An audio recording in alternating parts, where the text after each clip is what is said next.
fé no que Deus pode fazer, aleluia, parte 2, tá? Na quarta-feira passada tivemos a parte 1, e aí estou tendo essa oportunidade agora de concluir. Eu coloquei aqui no tema, no texto-chave, Números 23, 19, na versão NVI, queridos, está escrito assim: Deus não é homem para que minta, nem filho do homem para que se arrependa. Acaso ele fala e deixa de agir?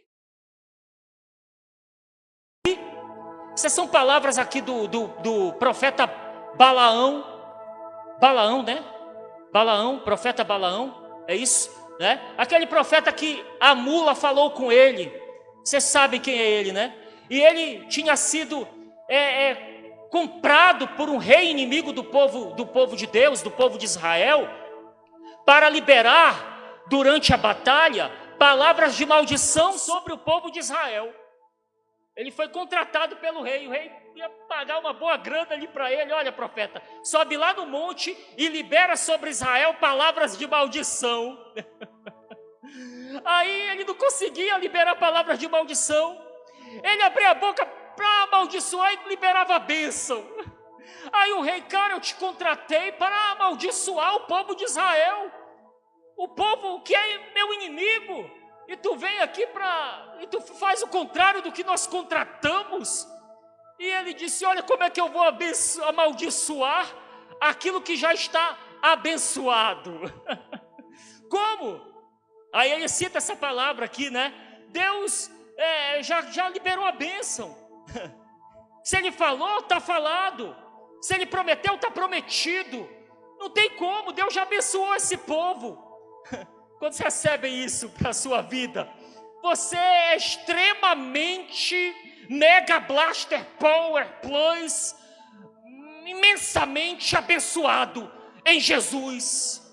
E maldição alguma vai se sobrepor a essa bênção que está sobre a tua vida, sobre a tua casa, amém? Maldição alguma vai se sobrepor a isso. A palavra de bênção já foi liberada. Em Jesus somos mais que vencedores. Em Jesus, uau, está tudo resolvido, está consumado. A bênção do Senhor está sobre ti. Ele já te abençoou, amém? E ponto final. Glória a Deus. Diga, sou abençoado.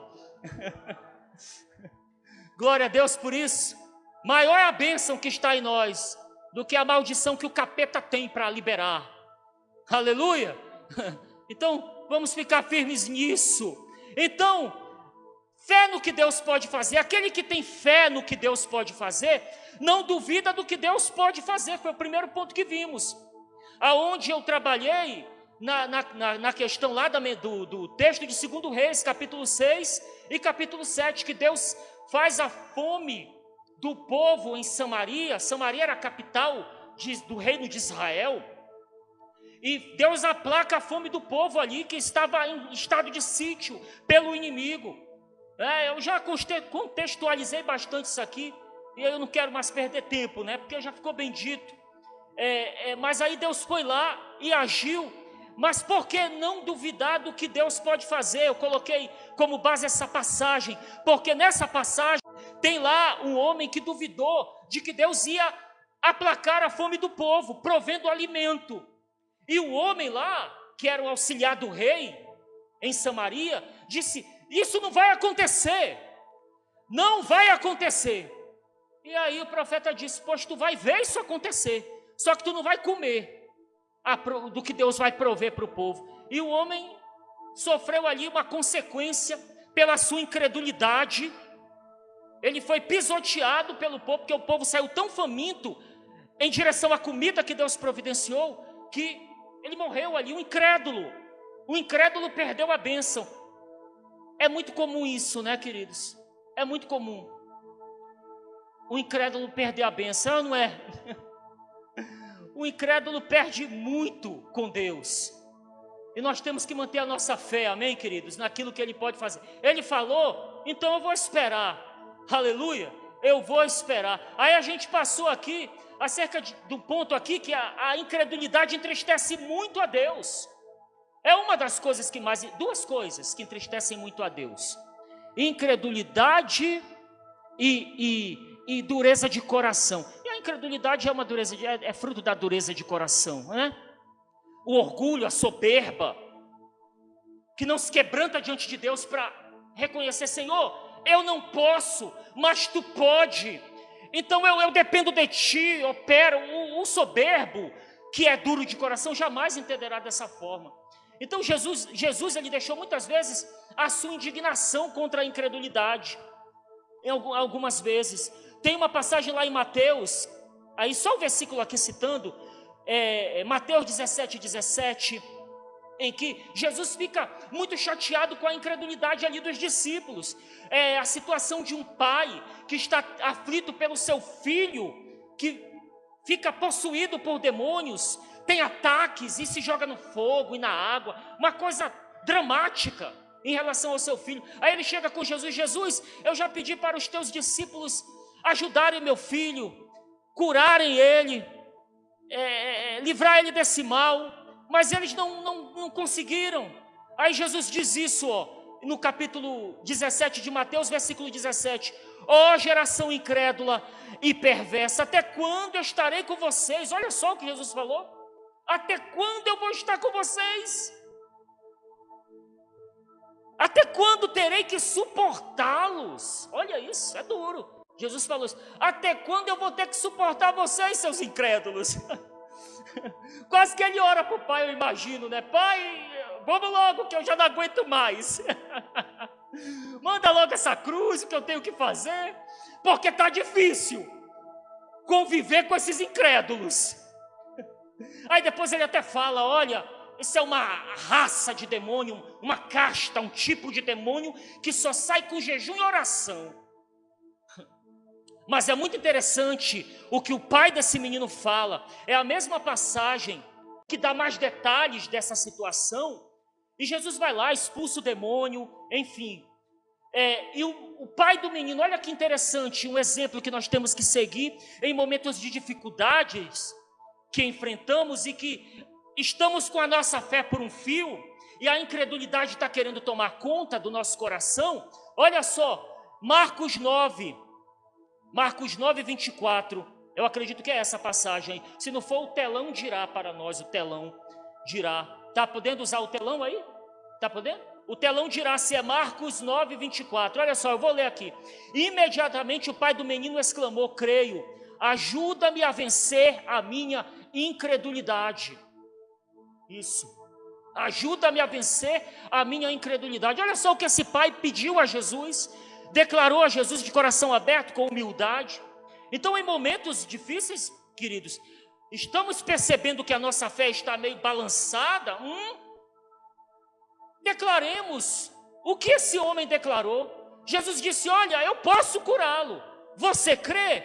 Aí ele disse: eu creio, Jesus, eu creio, mas me ajuda aí a crer mais, me ajuda a acreditar mais, a tomar posse da promessa, me ajuda, Senhor. E o Espírito Santo em nós nos capacita a isso, amém? É Ele que ativa a nossa fé, é Ele que ativa a nossa crença nas promessas do Senhor, amém? Ajuda-me na minha incredulidade, eu preciso crer mais.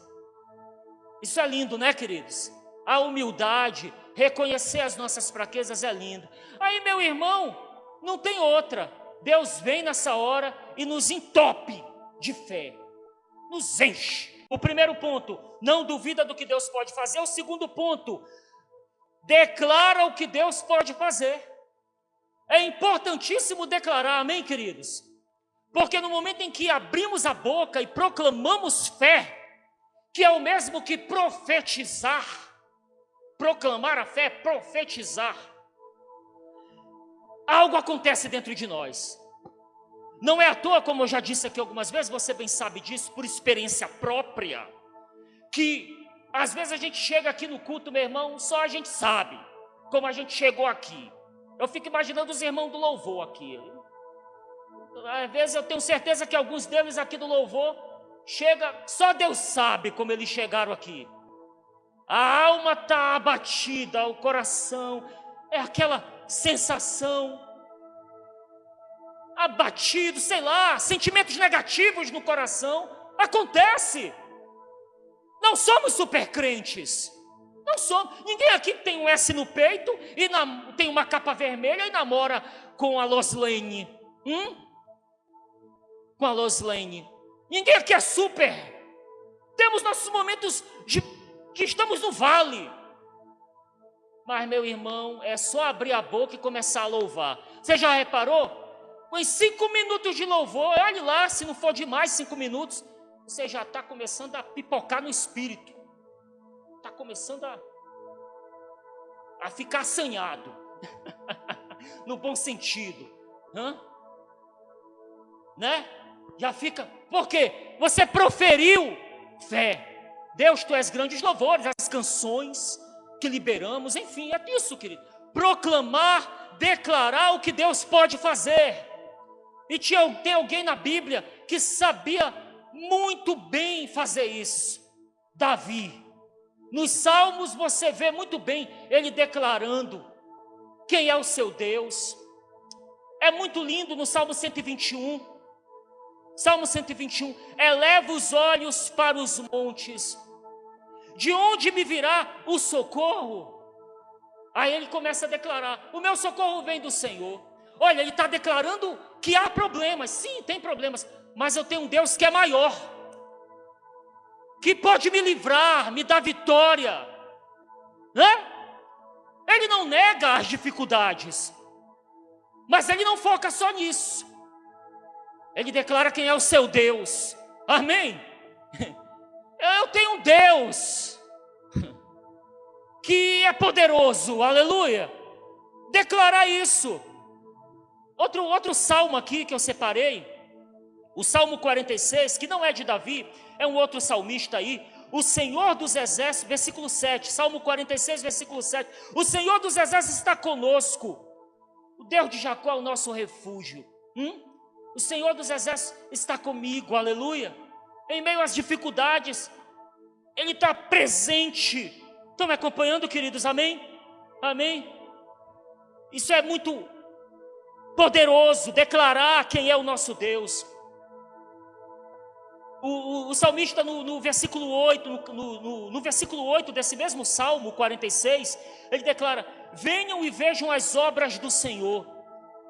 Ele tem feito coisas maravilhosas, tudo isso, amém? Para declarar em meio às adversidades, naquele momento em que a nossa fé está balançada, declarar quem é o nosso Deus, o que Ele pode fazer, aleluia, queridos. Declarar o que Ele pode fazer. O Salmo 20, versículo 7, de Davi. Salmo 20, versículo 7, olha só, acompanha comigo. Uns confiam em carros, outros em cavalos, mas nós confiamos no nome do Senhor nosso Deus. Eles vêm para cima da gente com carro. Ele está falando aqui daqueles carros de guerra, nos tempos bíblicos, em que o exército vinha com vários daqueles carros de guerra. Eram carroças, eram como carroças de guerra, puxadas por cavalos velozes. E aquilo ali vinha para cima do exército, querido, com uma velocidade para estraçalhar. Ele está declarando: alguns confiam nisso. O exército inimigo confia nisso, em carros e cavalos. Mas nós mencionaremos o que Deus pode fazer. Nós vamos declarar quem é o nosso Deus. Amém? No Salmo, agora olha que interessante. No Salmo 38, ele declara que está fraco, abatido. Mas ao mesmo tempo que ele declara isso, ele declara quem é o seu Deus, que o ampara, que o ajuda, que o levanta. O Salmo 51 então, queridos, que ele está destruído pela culpa, não é? E ele compôs um salmo de arrependimento. Nós sabemos por quê, porque ele caiu em pecado com Betseba. E o Salmo 51 foi composto em lamento, em arrependimento diante de Deus, para declarar: Senhor, pequei, enfim, mas eu sei que Tu me ajuda, Tu me purifica, Tu me lava. Amém, queridos? A questão é tirar o foco do que quer perturbar a nossa fé e focar em quem é o nosso Deus. Mencionar quem é o nosso Deus diante das adversidades. Sabe, é ser diante de Deus um cordeirinho quebrantado, manso, mas diante do inimigo ser um guerreiro. É ser diante de Deus um cordeirinho, mas diante do inimigo um leão. Diante do nosso inimigo espiritual, nossos inimigos espirituais, ser um leão. Mas não na nossa força, ele declara, com o meu Deus. Diga, com o meu Deus. Não é na nossa força, amém, irmãos? É na força do nosso Deus. Com o meu Deus eu salto muralhas, eu desbarato exércitos, eu venço uma tropa com o meu Deus. Aleluia. Davi é um personagem maravilhoso. Nós nos identificamos muito com Davi, porque ele passa isso, ele passa essa humanidade. Ele não escondia suas debilidades para Deus. Ele se derramava. Se derramava. Diante de Deus derramar o perfume caro. E diante do inimigo levantar armas. Levantar armas. As armas da nossa milícia, que não são carnais, mas poderosas em Deus. Amém? E quando a gente foi para cima daquele gigante, queridos. Quando ele foi para cima daquele gigante, olha o que ele declarou. 1 Samuel 17, versículos 45 a 47. Acompanhe comigo, queridos, por favor. 1 Samuel 17, do 45 ao 47. Acompanha aí. E Davi disse ao filisteu: você vem contra mim com espada, com lance e com dardo, mas eu vou contra você em nome do Senhor dos exércitos, o Deus dos exércitos de Israel, a quem você desafiou. Hoje mesmo o Senhor o entregará das minhas mãos, e eu o matarei e cortarei a sua cabeça. Hoje mesmo darei os cadáveres do exército filisteu às aves do céu e aos animais selvagens. E toda a terra saberá que há Deus em Israel. Todos que estão aqui saberão que não é por espada ou por lança que o Senhor concede vitória, pois a batalha é do Senhor, e Ele entregará todos vocês em nossas mãos. Uau! Que declaração diante do inimigo, na presença do Deus dele. Senhor, tem misericórdia de mim, me ajuda, me fortalece nessa hora, preciso de ti, tu és meu tudo, tu és a minha âncora, a minha torre forte, a minha cidadela, meu esconderijo diante de Golias. Hoje tu vai cair, Golias. E ele falou isso aqui, queridos, eu tenho certeza, bradando, gritando, meio que dando aquele tom de quem dá uma bronca em alguém, sabe? Eu imagino assim. Eu não imagino ele falando. Não imagino assim: Golias, vou cortar tua cabeça, Golias. Eu vou cortar tua cabeça hoje. Tu vai cair nesse campo de batalha. Aí Golias: o que, rapaz? Aí, não, nada. Amedrontado, ele foi para cima, querido, com uma vontade, com sangue nos olhos. E não foi com espada, com nada. Uma funda, uma armazinha de pastor, pedras lisas, que tem uma aerodinâmica melhor. Eram lisas porque ele sabia qual era a pedra adequada para disparar com a funda.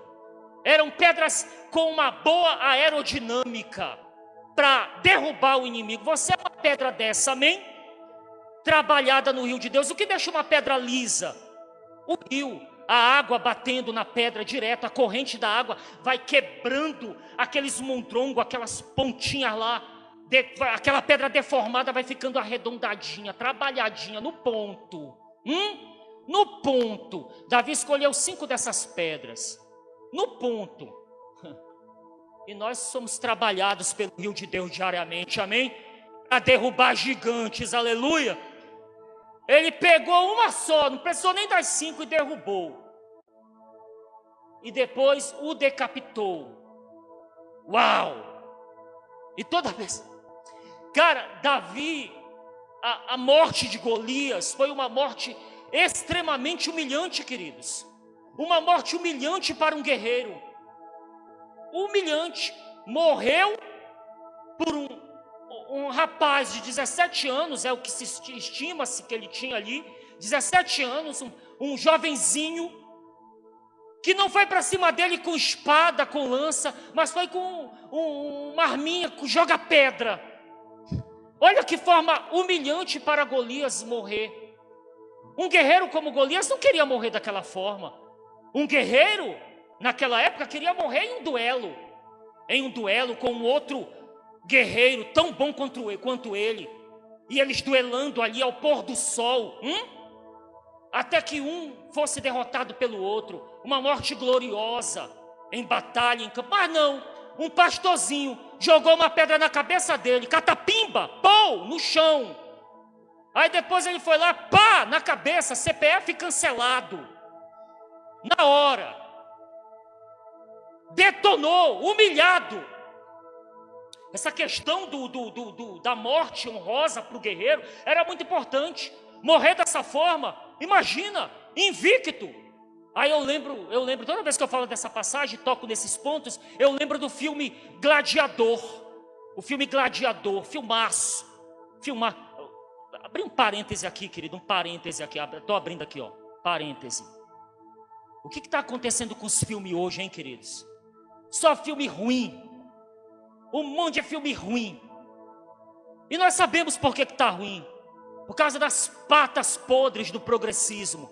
Querendo encher os filmes com as pautas progressistas dele. A gente assiste os filmes atualmente, os mais atuais. Só pauta progressista. Não estão nem preocupados em desenvolver uma história boa, um bom roteiro.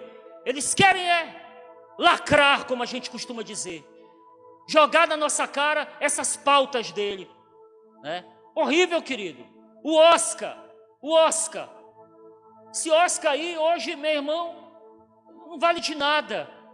Eles só premiam os filmes que têm as pautas deles. As pautas. A gente sabe quais são as pautas, né? A gente sabe, você sabe quais são as pautas progressistas.